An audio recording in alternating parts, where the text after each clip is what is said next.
je suis dans ma démarche beaucoup moins avancée, je vais beaucoup moins loin que M. Chomsky, c'est-à-dire que j'avoue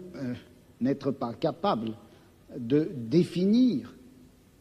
il n'y a plus forte raison de proposer un modèle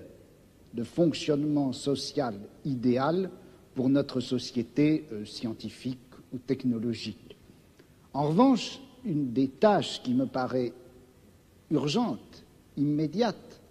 avant même toute autre chose, c'est celle-ci. On a l'habitude, du moins dans notre société européenne, de considérer que le pouvoir, il est localisé entre les mains du gouvernement et il s'exerce par un certain nombre d'institutions bien particulières qui sont l'administration, en France on appelle ça préfectorale, enfin je ne sais pas comment on dit ailleurs, l'administration, la police, l'armée. On sait que toutes ces institutions-là sont faites pour transmettre les ordres, les faire appliquer et punir les gens qui n'obéissent pas. Mais je crois que le pouvoir politique, il s'exerce encore, il s'exerce en outre, de plus, par l'intermédiaire d'un certain nombre d'institutions qui ont l'air comme ça de n'avoir rien de commun avec le pouvoir politique, qui ont l'air d'en être indépendantes et qui ne le sont pas. On sait bien que l'université,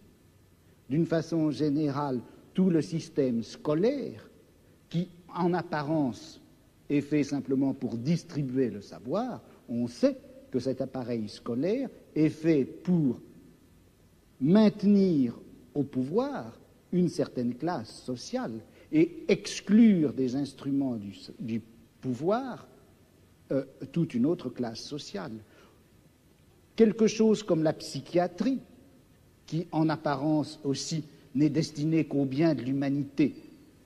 et à la connaissance des psychiatres, la psychiatrie est encore une certaine manière de faire peser un pouvoir politique sur un groupe social. La justice également. Bon, et il me semble que la tâche politique actuelle dans une société comme la nôtre, c'est de critiquer le jeu des institutions apparemment les plus neutres et les plus indépendantes, de les critiquer, de l'attaquer